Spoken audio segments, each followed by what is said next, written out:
And welcome, everybody, to the 148th episode of the Fact Is Podcast. We're your hosts, Nate Moses. And I'm Ryan Mays.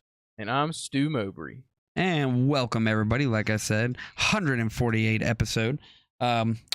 Doing some very fun, fantastic things this week, going into some interesting topics. So just want to cover those real quick. So some of the topics we'll be discussing is how a U.S. warship is responding to a Houthi claimed attack on the commercial ships in the Red Sea. Florida Democrats plan to cancel presidential primary, enraging Dean Phillips' campaign. And candy company Mars uses cocoa harvested by kids as young as 5 years old in Ghana. And we'll be discussing all of that. So as we are getting all this started up, I just want to ask, number one, how is everybody's week? Are you all doing well? Are the guests out there doing well? Would love to hear from you all in the comment sections. Of course, you are the ones who drive us. And please, before we even get started, don't forget to follow, like, comment, share, subscribe to all of our social medias. We have them listed everywhere you can imagine, and we'll just run through them real quick. Facebook, Instagram, YouTube, TikTok, The Royal Rumble, and Twitch. So please make sure you all are following us on all those socials. But without further ado, as we're discussing, please, everybody, make sure you all tell us how you're doing. But Ryan, how's the week been? Been pretty good. Good. Can't complain. Getting a lot colder. Got some basketball. It was snowing this morning. It That's was always snowing. a good sign. Nino, let's go. That's what I like to see. Right. Yeah, but how about you, Stu? How's your week going? My week's been good. I'm excited to be here with you guys. Let's get into it. I love it. Let's get to it. Let's get right into it. All right, so we're going to start this discussion with, again, talking about how a U.S. warship responds to the Houthi claimed attack on the commercial ships in the Red Sea. So let's get right into that. So a U.S. Navy warship intervened after 3 commercial ships were attacked by drones and missiles in a Red Sea assault claimed by Yemen's Iran-backed Houthi rebels. The Houthi rebels claim the attacks were in response to the Israel-Hamas war. Israeli officials have previously reported intercepting missiles fired by the group from Yemen on several occasions since the war began in October. The 3 vessels targeted were the Bahamas-flagged Unity Explorer, the number 9, and a Panamanian flagged container ship, and Sophie 2. Another Panama registered vessel, the U.S., which is another Panama registered vessel, the USS Carney, a Navy destroyer patrolling in the region, responded to the vessel's distress calls and intercepted and shot down 3 drones in the southern Red Sea. The attacks, which began around 9:15 a.m. local time, represent a direct threat to international commerce and maritime security and have jeopardized the lives of international crews representing multiple countries around the world. The U.S. has every reason to believe that these attacks, while launched by the Houthis in Yemen, are fully enabled by Iran. Israel's military denied Israeli ships have been targeted on this occasion. The Pentagon has reported taking retaliatory action against multiple attacks by Iran-backed groups on U.S. personnel in Iraq and Syria since the start of the Israel-Hamas war. Concerns have been raised that Israel and the U.S. could face the possibility of war exploding into a wider regional confrontation. Interesting. So essentially what happened here is a Yemen-backed group known as the Houthis attacked this ship, as we read about, I believe it was 2 weeks ago, right? The Houthis are backing Hamas in this war. It's another rebel group, again, out of Yemen. So right now, they are attacking any ship that has ties with Israel because they're trying to stop the supply chain, and that's kind of where we're at with this. And it's a horrible situation again that we're having more groups get involved. We're having more conflicts. So definitely a devastating and frustrating issue going on here. It's going to be very concerning when. If it gets to a point where people actually start dying again, just trying to transport goods and whatnot over across, and for all the Houthis know, this might not just be a ship that's bringing cargo over to Israel. This could just be it could be a humanitarian aid ship. It could be something that is helping provide goods over there for everybody, or needs for everybody over there. So just an interesting thought, but I wanted to hear what you all have, your all's takes are on this. I mean, I would hope that they're not just like indiscriminately targeting ships. and hopefully they know, like, oh, this one, has bombs on it. This one has food on it. This one has humanitarian supplies on it. Right. Like, hopefully these people, when they attack something, are doing a little bit of research before they, just let it fly. Right. Yeah, I did see that they said that the Houthis are Yemen, but Iranian supported or Iranian backed. Yeah. So Iran is essentially the ones who are backing the Houthis to do this for Hamas. Gotcha. Cool. So, yeah, this is how World War starts. Yep. So, just More a and more. conflict, and then more and more people. So if we gotta shut this down. I understand people died, and I understand that things are not good, but they're gonna get a lot worse if somebody doesn't do something to start shutting this down. Yeah, That's I my agree. take. What about you, Stu? Yeah, like you said, it's just constant. Good lord, escalation each week, and the Red Sea. There's a lot of countries that occupy that area. I don't know if I can compare it to the Panama Canal, but I know there's like a lot of trading and a lot of ships that go through there. So when these groups attack these ships that might be on a voyage to a certain country, that doesn't just affect people on the ships. That affects the people that might be getting the supplies or what have you that are on these ships. Right. So the effect goes a lot further than just the initial attack.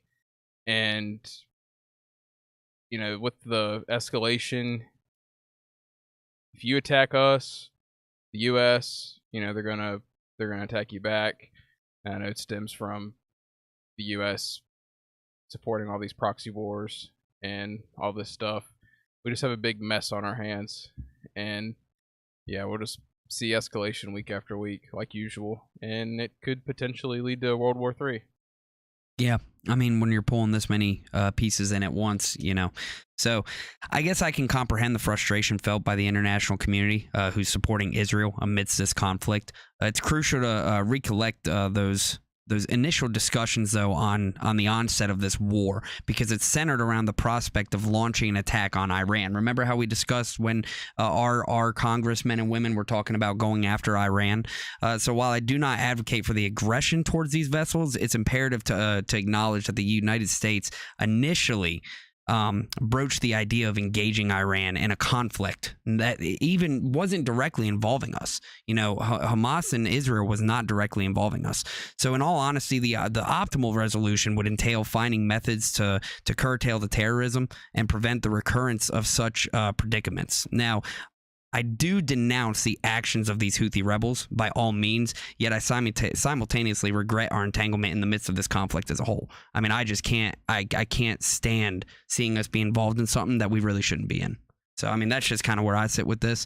It's a frustrating situation, and hopefully eventually we find ourselves out of it, because again, we need to start focusing back on the American economy, and we need to start putting more into us. But that's just my thoughts on this.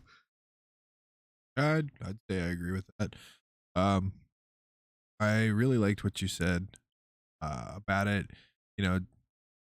Just denouncing both sides. Yeah, because both sides are kind of just not pretty. no, and So yeah, And that's where it gets frustrating too, because it's like this side does something, and you're like, all right, well, let's look at it from their point of view. Let's get in their shoes. And then this side does something, and it's like, all right, let's get in their shoes and look from their point of view. And then they just constantly are going back and forth, and you just get lost in it all. And it's just like, stop fighting, it's And like the somebody violence. needs to step up and be the adult in the room. Like just separate the kids from just fighting. Yeah, like stop the violence and come to a solution. And the other thing is we need to stop treating the world as if it's old world. yeah, You know what I mean? Because back in the day, yeah, you had somebody that was rebelling, you just go and cut somebody's head off and everybody got scared. mm-hmm. Nowadays, that doesn't work. Like, you cut one head off and 3 more spring up in its place because they're mad about the head that got cut off. So Yep. it's like, okay, let's try maybe a new approach. It'd be cool. That would be nice. Let's give something else a shot. Instead of meeting violence with violence, let's try to meet peace and resolution. But we'll see. I don't know. Unless it's aliens, I just really don't condone violence. Hey, even aliens, you never know if they come down and I mean, they if actually. they come in peace, what if they're peace? Yeah, but I hope it's not like Mars Attacks. So there's that.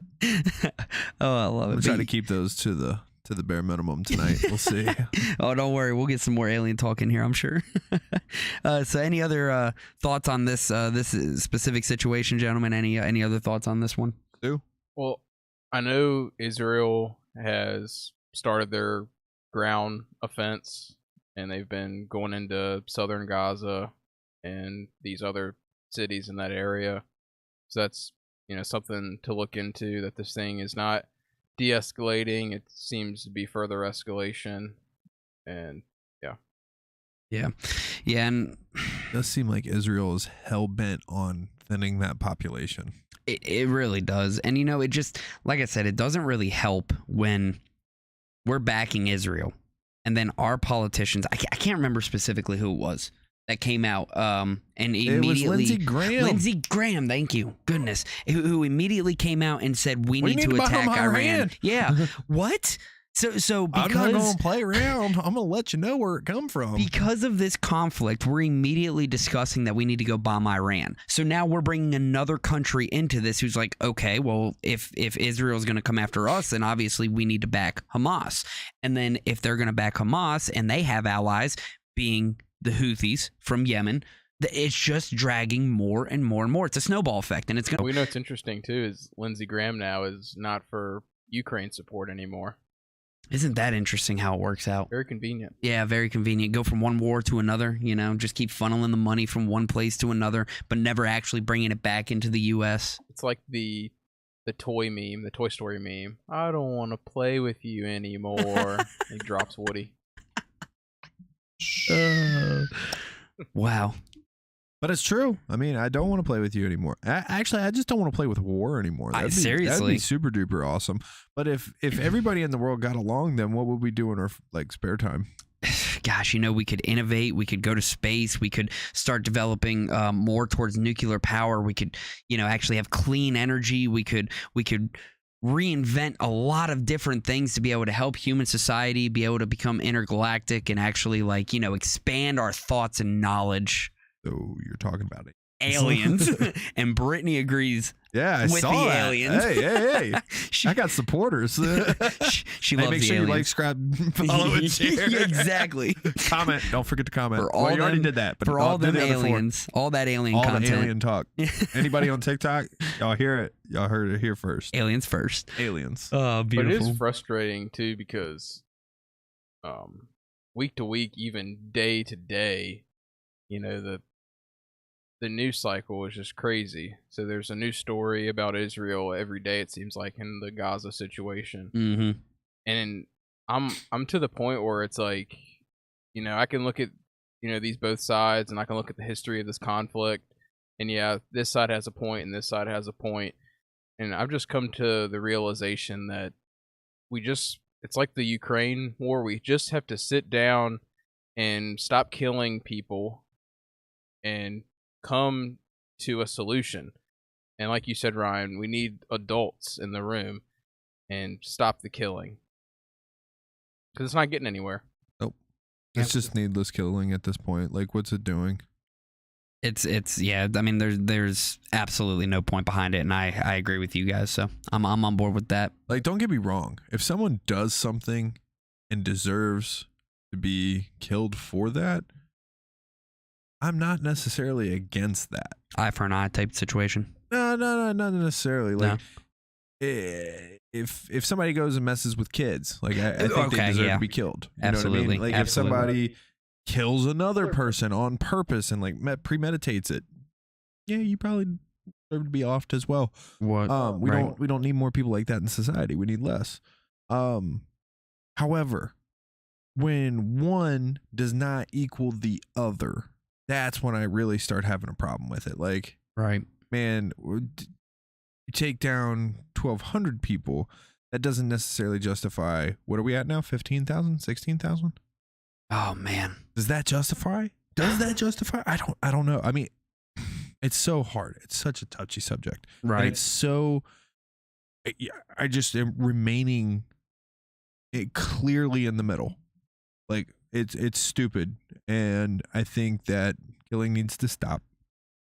And it gets crazy too when you get into like the religious aspect of it and the race aspect, where a lot of these groups just have hate for the other side because of their differences, and that's also what's really frustrating to I know all of us here, because it's just like we see each other as people, and why can't you value your life like you value another person's life like you value your own life? Right.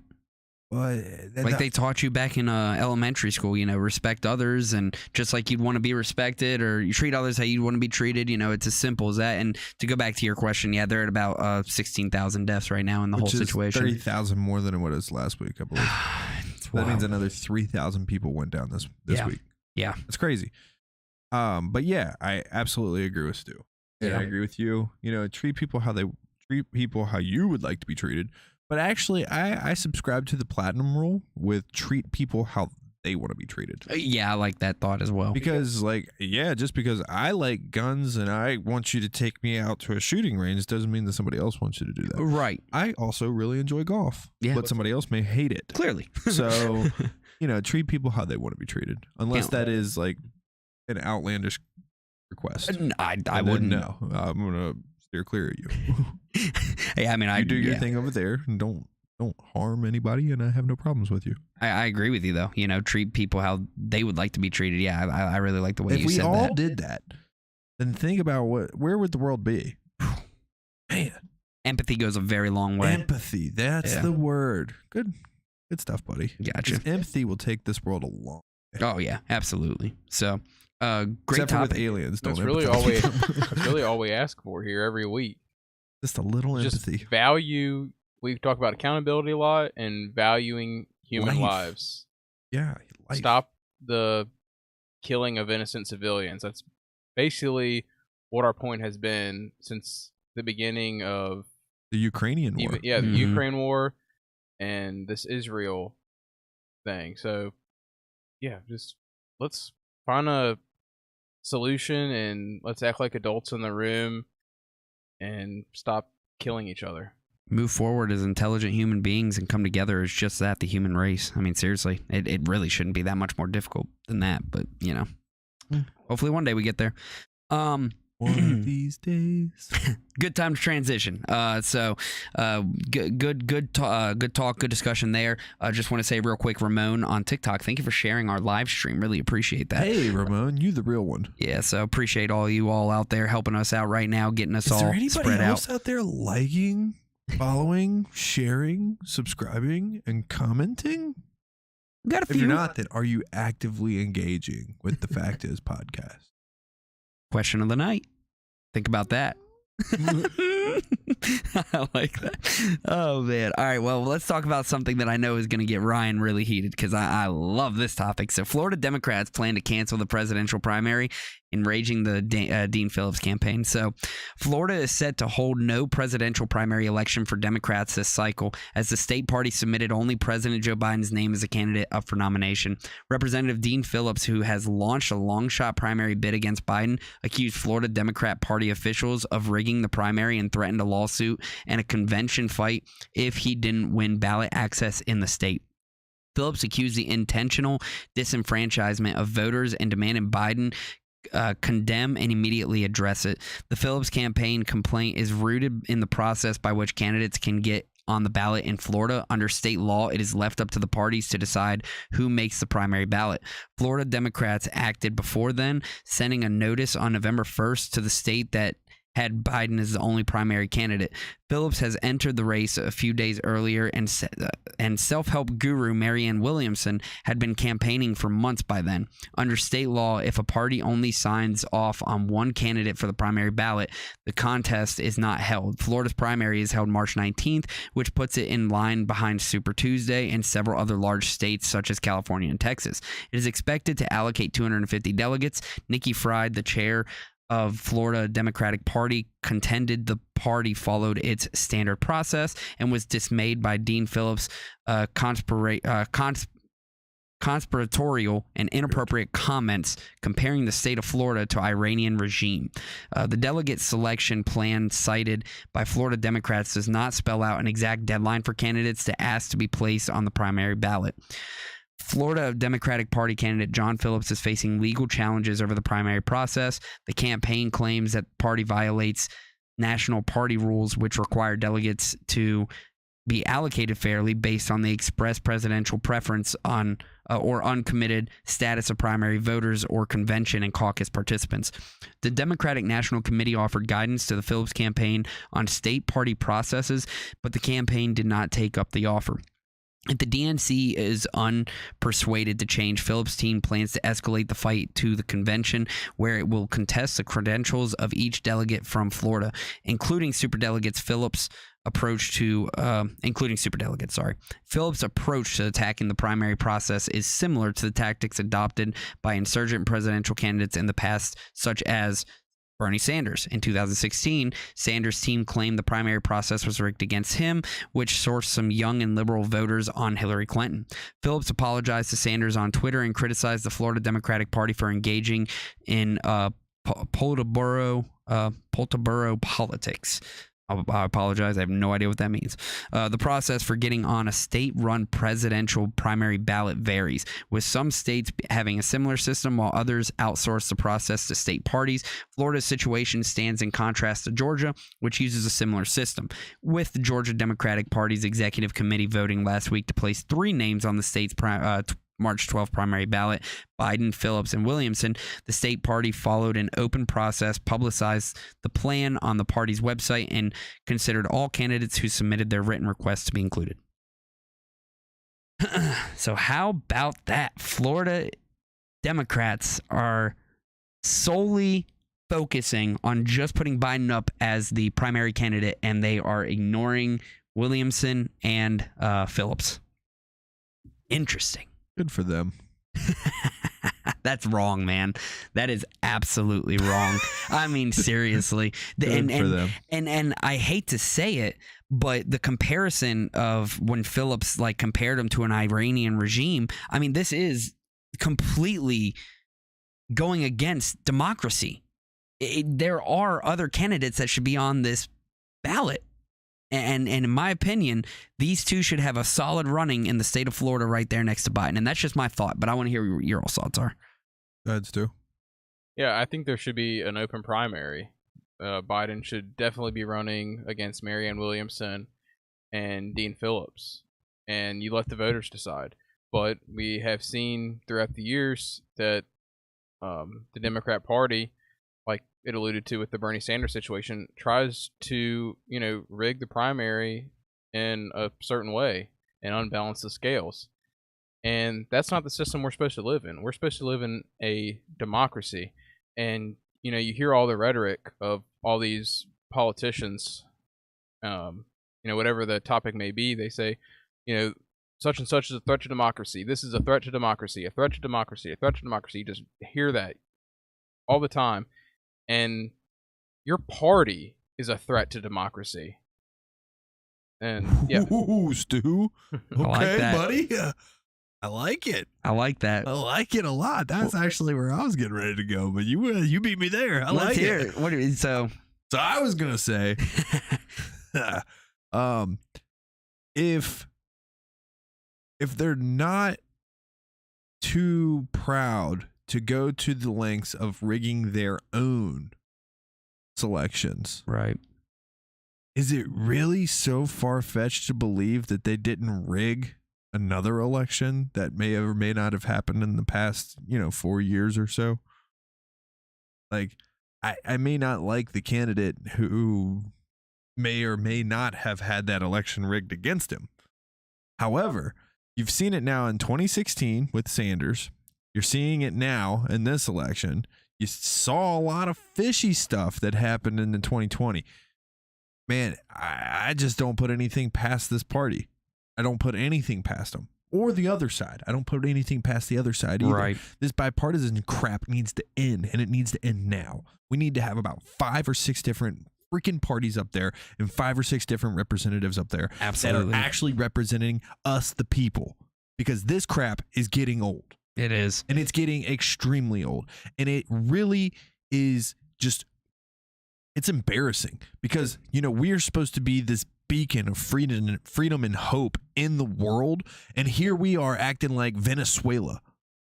Yep. This is some BS, man. And yeah, nah, I don't want to keep going because I'm liable to start flying off the it's handle crazy, with some too. cuss words, bro. Flying off the rails. No, I like what you said, Ryan. But it's crazy too because we have the Koch brothers who just supported Nikki Haley. You have these big entity groups that have millions and millions of dollars, so Super much PACs. money, that just back these candidates, and it's frustrating year after year. I mean, you know, people think you're a conspiracy theorist when you talk about, you know, the deep state and all this stuff, but there's these entities that are in the shadows that are backing these candidates and pushing them forward and basically blackballing these other candidates. I mean, just think of Robert Kennedy Jr. when he was trying to run through the Democrat Party. They wouldn't even mention his name. So that's why he chose to go independent, and he has to choose to go on internet podcasts to get his name out there because you're, you know, they call you the mainstream news, which they're not even mainstream anymore. They're a joke at this point. But they won't even have Robert Kennedy Jr. on to even discuss ideas and topics, and the only entity that's having Marianne Williamson on is Fox News, and that's only so they can have her on so they can bash Biden for their narrative. Mm-hmm. So we need to have this open primary, and all these candidates need to see the light of day, and people need to know that there's more than just one choice. It's kind of interesting though how it breaks down by state. You would think that on a national level that they would all just be recognized regardless, and they would tell the states, "Hey, you have to make Don't it you have open to and have fair." a certain amount of voter base or something like that, Like and within each polls or state? something? Oh, dude, you know what? I feel like I did a civic duty the other day. They called me and they were like, "Hey, is this Ryan Mays?" And I was like, "Yeah." And they were like, "We would like to get your answers on a poll." I was like, Ooh, "I'm being polled. I like this. This is awesome." And they were asking me questions about different candidates, and I was straight up. I was like, "Yeah, I'd vote for that candidate." Now that candidate, you know, they haven't done anything good since they've been in the Senate. Like Right. they probably deserve to retire, Get the boot. get the boot, get them out.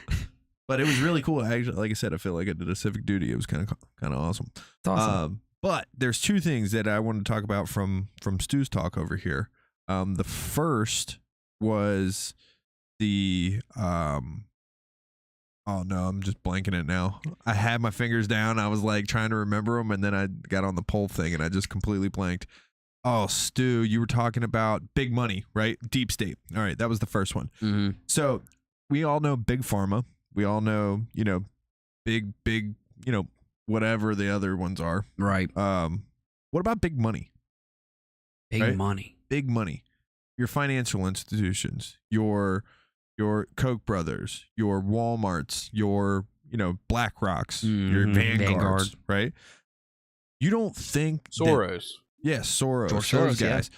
You don't think that those people, who are some of the most intelligent people on the planet, Mm-hmm.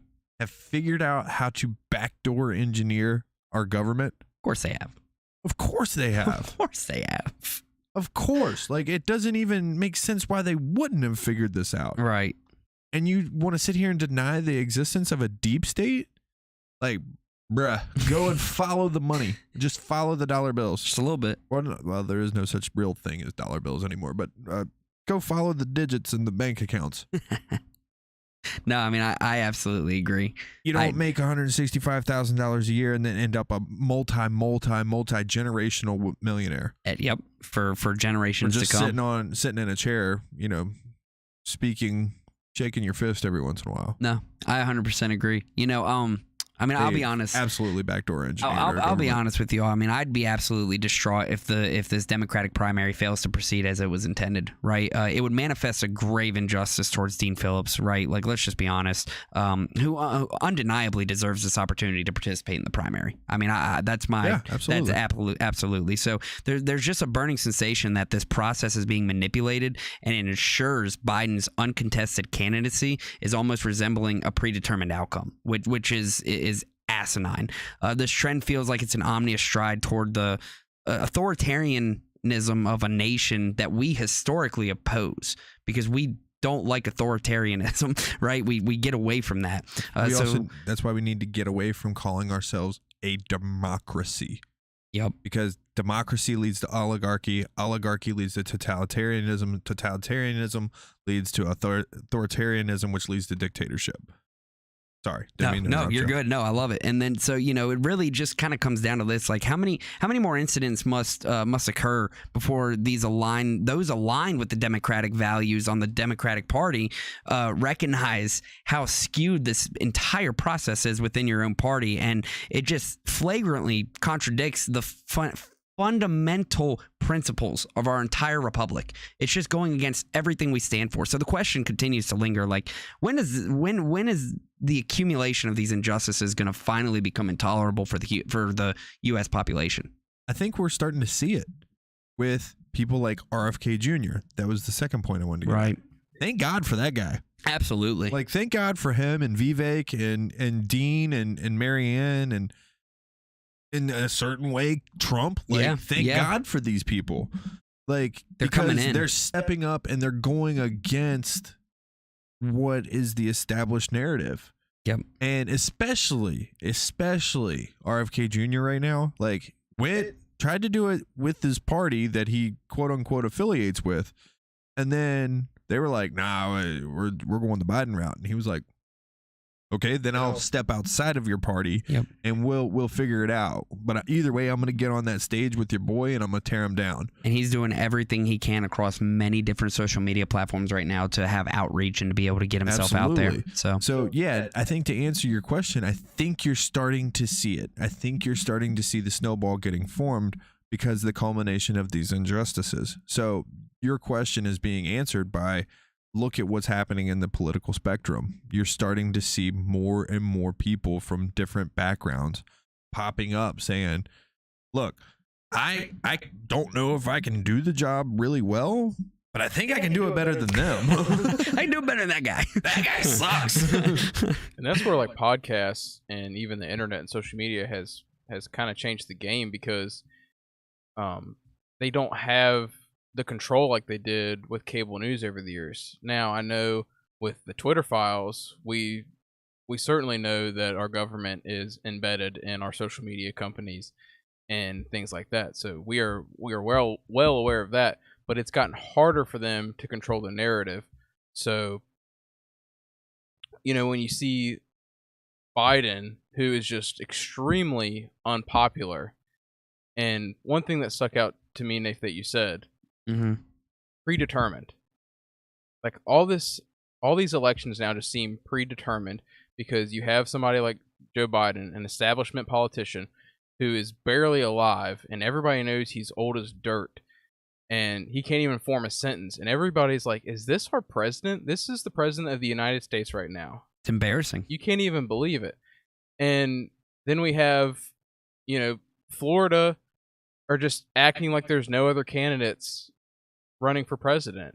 And it's like, we have a lot more options. We need a lot more options, and we need to be open about this. And people really need to wake up to the fact that, I'll even throw the Republican Party in there. They want the candidate that they get behind. They're going to put all this money and back all these people of their liking. They don't like these outsiders that go against certain narratives. Right. So I believe internet and social media and things have really, changed the landscape of the political system.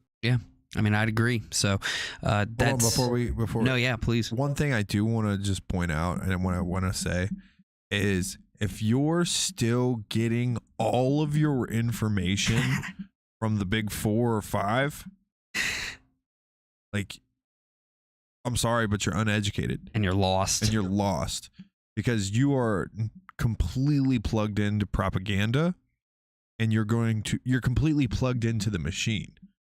So do like Neo, pop those things off you, Take the and red go pill. absorb some outside information. Yeah, it's just corporate news at this point. Yeah, absolutely. It's I don't even know if I'd call it corporate news.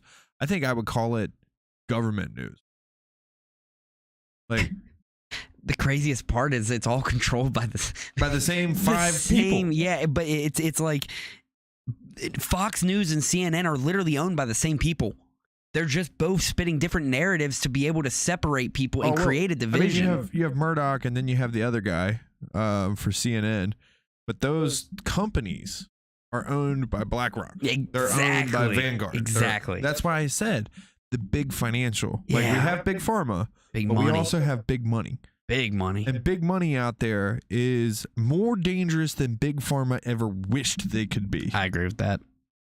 So unplug from the Matrix and come over here and start doing cool backflips and stuff. Yeah, and they don't want conversation, honest conversation at that. When these Ew, people get on there, you have 2 minutes to say how you feel on this topic, and it's like, what? I don't. Yeah. This thing is a lot more complex than just a 2 minute 2 minutes. answer. Yeah, exactly. I can't stand cable news shows. I haven't watched it in Quick, Nate, years. in 30 seconds, sum up Hamas versus Israel. Go. Yeah, right, Go. dude. No, go. 30 All right. seconds. Canceled. Hamas 3, versus Israel. 4, So 5. what the situation there is, you have people that are an established state government already, which is the Israeli side. And then you have Hamas, who is right now, I guess, what you could call the leadership of the Palestinian people, but it's not really the leadership because they haven't had a And election we're going to have since. to end this There it segment is. right here. Thank you, Stu. We're going to back to you over in the studio. See? Exactly. That is Fox News, CNN, MSNBC, CNBC, whatever the heck you want to call them. That is what they do. That's We just gave you what they do in a nutshell. it just doesn't work like And that. Dave is an anti-Semite. Yep. Yeah, I'm anti-Semitic. And we just apparently. heard from an anti-Semite saying that this conflict is all because of Israel. Yeah. Like, wait, what? What? That's not anything that we just said. What are you talking about? Oh man, it's Dude. horrible. If that's the only places that you're getting your information from, please unplug from the Matrix. Yeah, absolutely. You have to. You got to be able to expand and find different things to be able to get your resources from. So please make sure you're doing that. I 100% agree, and I'm all for that. And that's exactly why we started up what we have here. So Absolutely. quick plug, of course. Make sure you're liking, commenting, sharing, subscribing, following on all of our social medias, which includes Facebook, YouTube, Instagram, TikTok, The Royal Rumble and Twitch. So please make sure you all are following us all on that. It greatly helps us be able to expand and be able to do what we need to do, and be able to have an outreach and be able to enlighten people and try to bring you to a new perspective and a new side, be able to look at things differently. Speaking of perspectives, like, I really do hope that little experiment we just did, or that little demonstration we just did, really does kind of hit people in the feels. Seriously, like I couldn't even get it out. Like that, there's so much detail to go into it. It's like I can't just sum it up in 30. There's no way. That's what I'm saying. It's impossible. And so, like, I really do hope that like hits people, and they're like, "Oh my god, that actually, like, that is what they that do." makes sense. Yeah. And another thing too, when a cable news show, I mean, very rarely you'll have a show and the host will ask like a good question, and like the politician just refuses to answer the question, and they just sidetrack to something else, and they keep asking the politician, yeah, but answer this question, and they just like completely ignore it. So that's another thing, just dishonesty. Right. Oh, my favorite is like political debates. And they're like, "What would you do about the debt crisis in America?" Well, what I would do is 9/11. That's what I would do. 9/11 happened, and we have got to protect this country. And you're like, wait, what? Yeah. And that's another thing too. They don't even want to debate anymore. We You know, just got live access removed on TikTok. Yeah. Misinformation in a global community. No, I don't. Oh, wait, you got removed? You did get removed. Oh wow! So they took away one of our channels. so Sorry about Wow. that. TikTok doesn't believe in free speech. TikTok does No. not believe in free speech, and that's why it's owned by China. So I'm gonna take this as This is a great. Sorry, go yeah. ahead. I'm gonna take the floor as to promote. If you can donate to our Patreon, please donate, because it helps us not be subject to this kind of cancellation.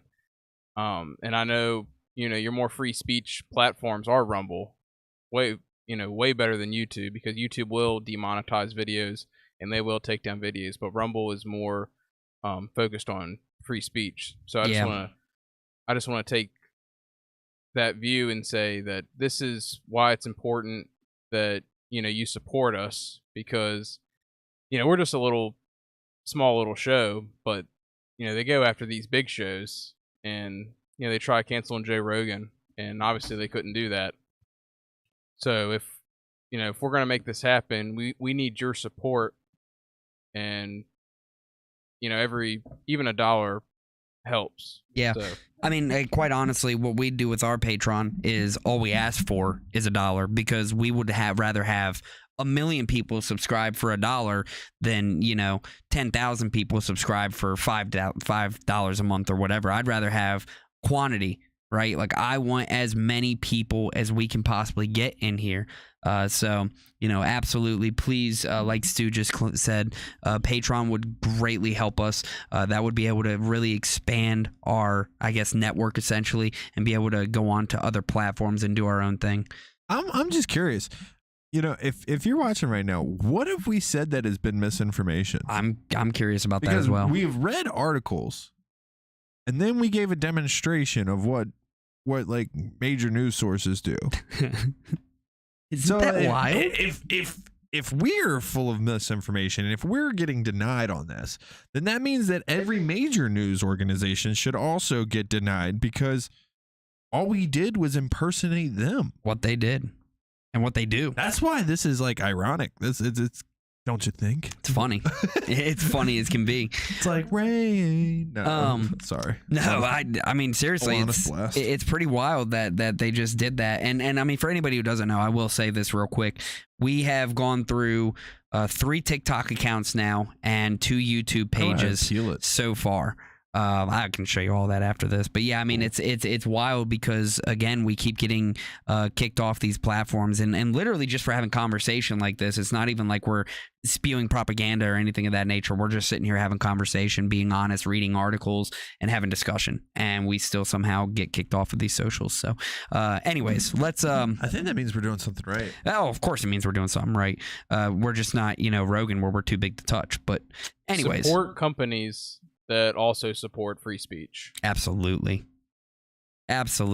Oh man, I could go on a whole rant about that as well. Let's move forward. Let's move to the next one. Let's move to the next one. So now we're gonna talk about Ghana. Ghana. Oh, it's Ghana. Ghana, yeah, and we're going to talk about some child labor instances that are happening over there. So let's get right down to this article. So CBS News discovered children in Ghana using machetes to harvest cocoa beans, which are used in some of America's most loved chocolates. So the team traveled across Ghana's remote cocoa belt to visit small subsistence farms that supply the U.S. chocolate giants Mars, which produces candies including M&Ms and Snickers, despite the company's vow to eradicate child labor in its supply chain by 2025. Children were found working at each farm. Mars has also boasted about rescuing thousands of children who are listed as beneficiaries of a robust monitoring system meant to keep children off cocoa plantations and in schools. CBS News exclusively obtained copies of these lists from a whistleblower and was able to confirm that some of the listed children were still working in the fields.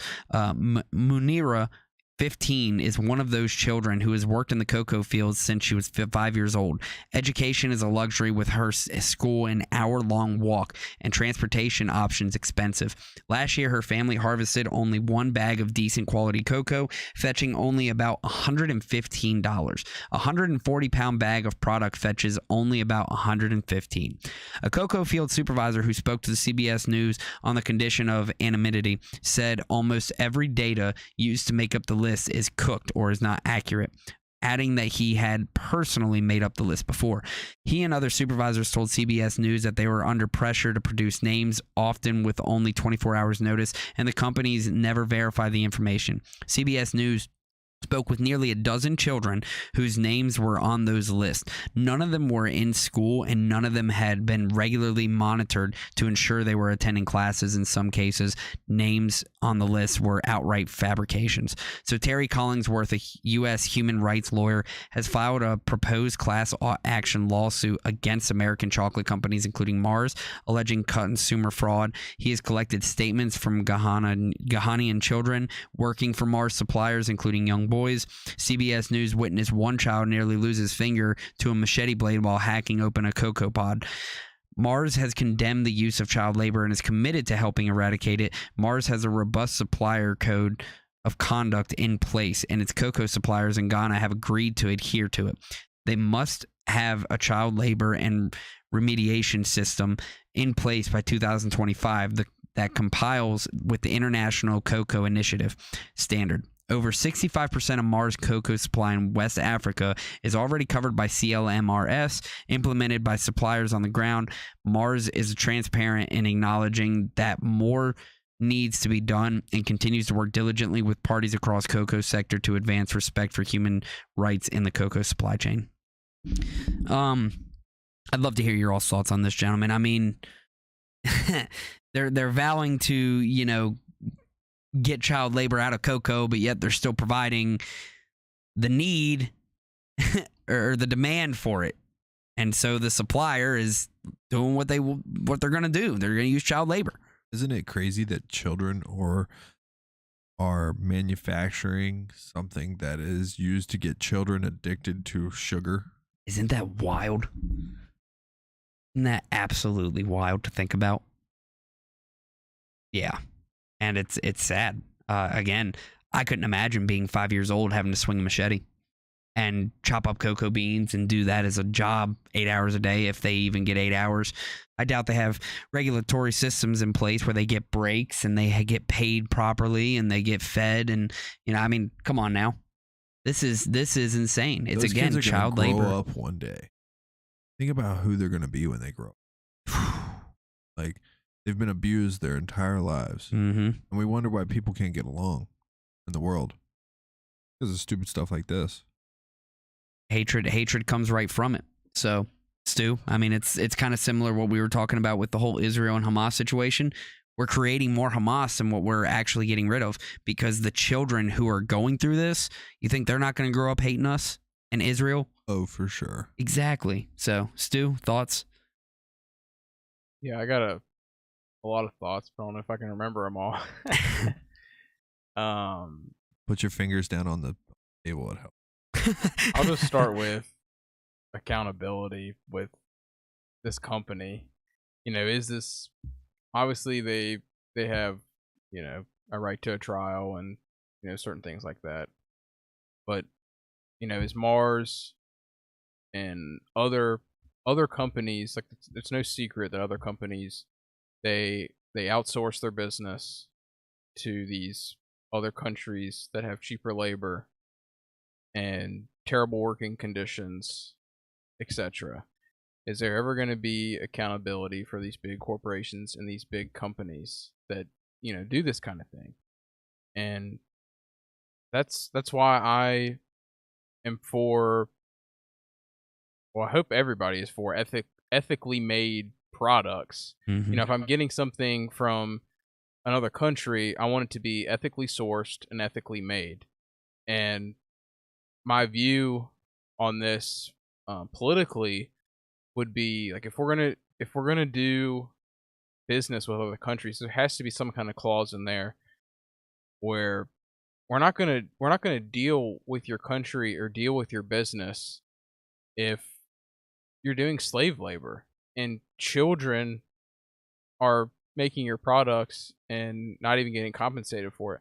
Like, I don't care who you are, if you're the biggest company in the world, if you're Nike and Apple, making sweatshirts in a sweatshop or mining for hours for cobalt. I mean, the list goes on, and I know a lot of people kind of put their head in the sand on this topic because it's not easy to talk about. But I mean, these things are happening, and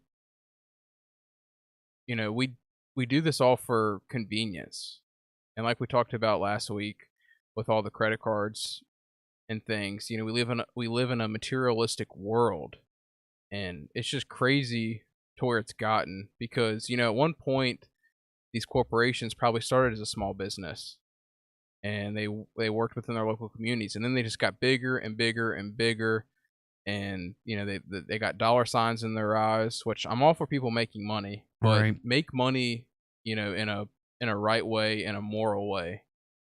So it's just, you know, gotten to this big mess now, Nate, where you're talking about demand. You know, there's all this demand for this chocolate and stuff.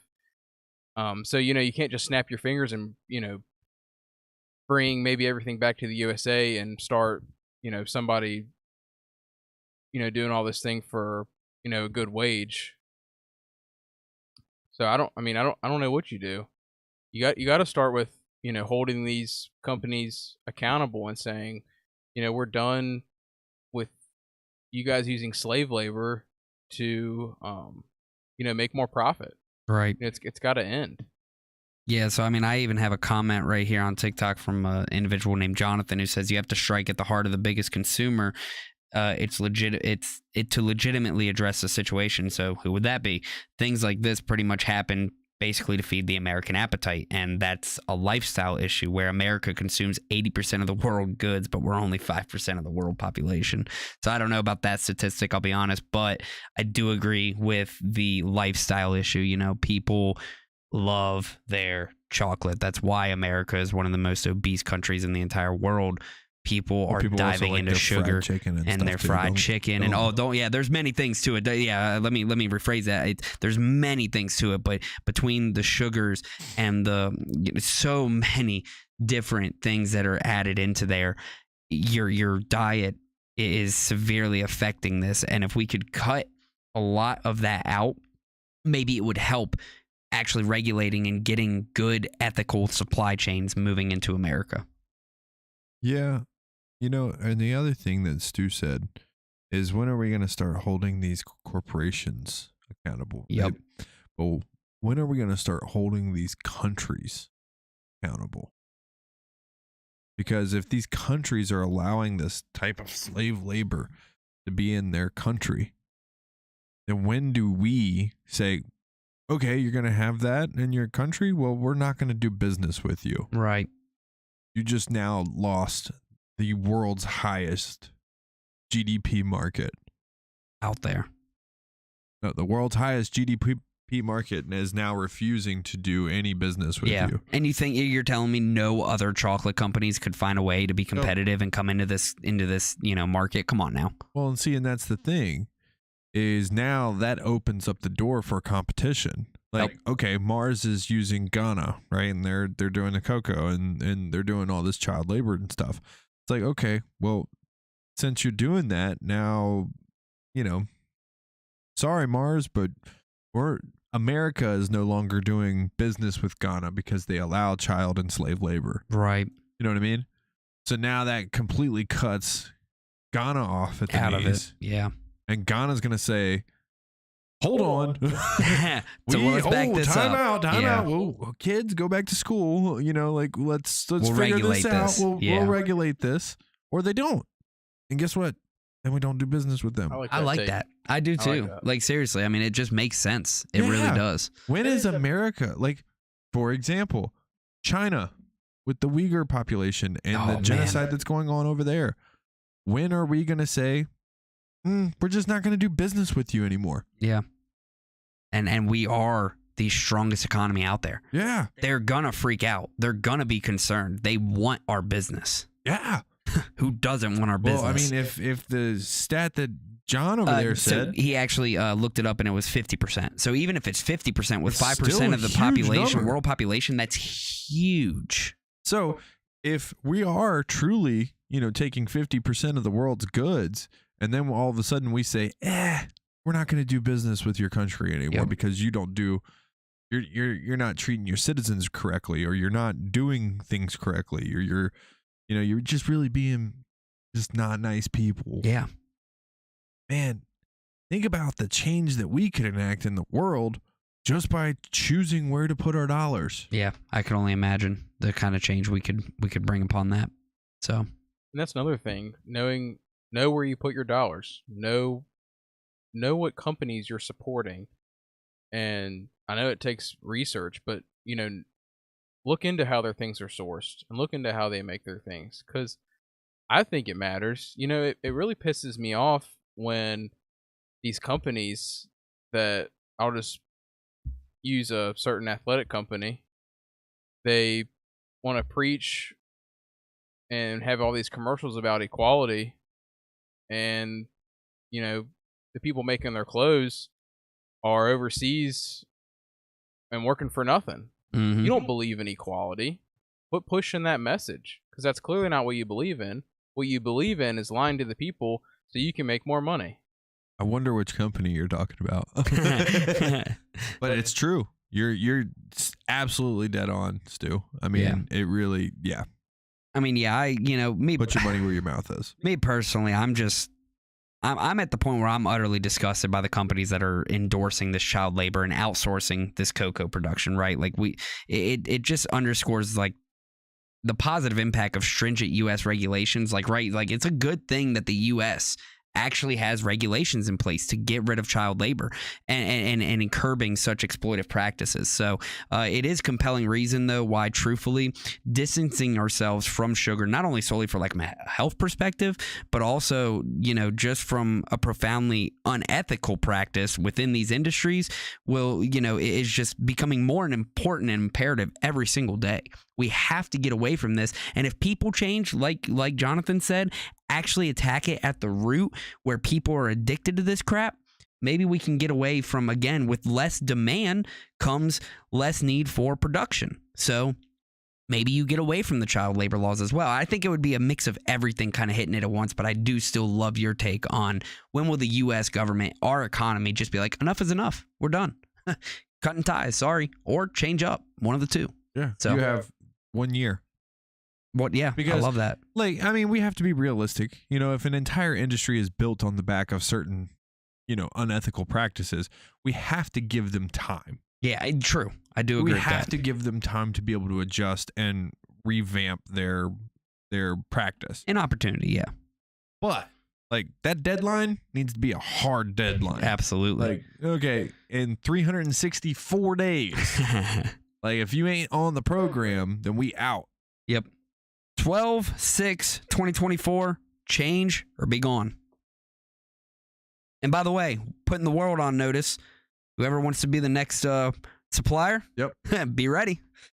You have 364 days. Yeah, exactly. So, and we are going to buy a literal, and I mean this, shit ton.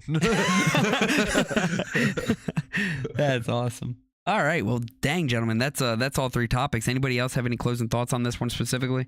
I just have one more thing I want to say. Please, let's hear it. Well, a couple more things. Yeah. First, shame on you, Mars Company. Everybody should hear about this story and know what Mars is doing and how they're getting the chocolate that you're consuming.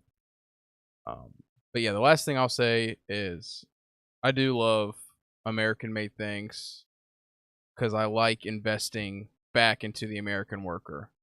But if we're going to do business with these other countries, I just want my goods and services ethically sourced. So if it's not made in the USA and it's not made by USA hands, it's coming from somewhere else, I want to know that I'm getting it from somebody that was paid a fair wage and somebody that's working in good conditions. And that's all I ask for. Mm-hmm. But I think even we can look back at COVID and we can see the issues with outsourcing every single job overseas because it just disrupted our supply chains. And now you're seeing, you know, all this inflation. That's just a small contributor of that reason. But, you know, we see the importance of having a strong supply chain here in the US. So I'll just reiterate again. I like investing in the US worker. I think we should make as many things here as we can. And if we're going to do business with other countries and let companies do businesses with other countries, because I do believe in that, there needs to be freedom in that. We can't just, you know, force all these companies to, you know, if they don't want to do business here, we can't force them. But there's got to be some kind of regulation put in place, because they can't just outsource these jobs and have slaves and children making all their goods, and then they just, you know, rake in all the money. That's just not right to me, and that needs to be fixed. Agreed. And I love that take. Ryan, any other closing thoughts on this specific subject? No, I think I got my pieces out. You know, I will reiterate what Stu said, though. You know, shame on you, Mars. Yeah. And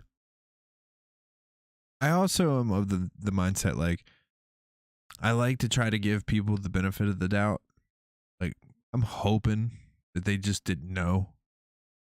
But shame on you, Mars. Yeah, absolutely. And I do want to address the comments we do have on here with Jonathan on TikTok. So he asked, so will you pay more for your goods so that American workers get a living wage? You know, Yes, it's kind of conundrum. Absolutely. But with that, it's not black and white, right? Because realistically, if they weren't abusing our tax dollars in the first place, we would have more money in our pocket to be able to afford these. Nave. And then not only that, but then you would also be able to decrease the cost of goods theoretically, Oh right? my God, hit him right in the balls, Nave. It's Go, not baby, it's not go. black and white, man. It's all gray area, Oh, and man. it's so deep into it. So if our tax dollars were actually getting spent appropriately, and we weren't spending over $140 billion in other countries, then, you know, yeah, we would be able to do things like that. Yes, taxes do come from our wages, but imagine how much of that is going out of the country, right? You have to remember how much we're spending. That's what has to change. Exactly. So you're understanding the same thing. And all these corporations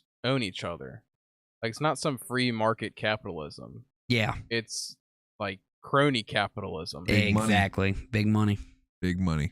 So awesome. Good discussion, gentlemen. Well, let's. That was a good episode. It was a great episode. Let's Make get sure to you're liking, commenting, sharing, following, subscribing, because you know what? We're bringing the heat. just what he was saying, and make sure you're doing that on all of our socials: Facebook, Instagram, YouTube, TikTok. The Royal Rumble. And Who Twitch. supports free speech? So yeah. Well, that's all right. You just keep on coming in and keep on helping us out. We appreciate you, Just Jonathan. keep on keeping on. So real quick, we're just gonna end this episode, and like I said, like we always say, not only follow us on all your socials, but please remember to share this with people that you love, but also share those with people you disagree with, because at the end of the day, we all ultimately have more in common than what we don't. So please make sure you all are continuing to do that for us. Real quick, love to always give my shout outs to the people on this list. Oh, this is the best live around. Well, thank you, Jonathan. We appreciate that Thank tremendously. you very much, Jonathan. Law enforcement, fire and rescue. Thank you to all military personnel, active duty and retired as well. Doctors, nurses, paramedics, hospital staff, farmers, those in American manufacturing, bringing it back right here to our roots. Those in social work, taking care of citizens in the U.S. And last but not least, ethical congressional representatives. Oh, they don't exist. They don't exist. Like I he say said. it every week. Closing thoughts, gentlemen, and we'll get out of here. Ryan? Ethical congressional members don't exist. That's my closing thought. I love that. And don't use kids to make chocolate. There's that also. Stu? Yeah, build bridges, don't burn them down. Pay attention to politics. Know what's happening in your community. Listen to somebody with a different perspective than you. You know, even if you guys don't agree, you know, try to be their friends and try to understand their perspective.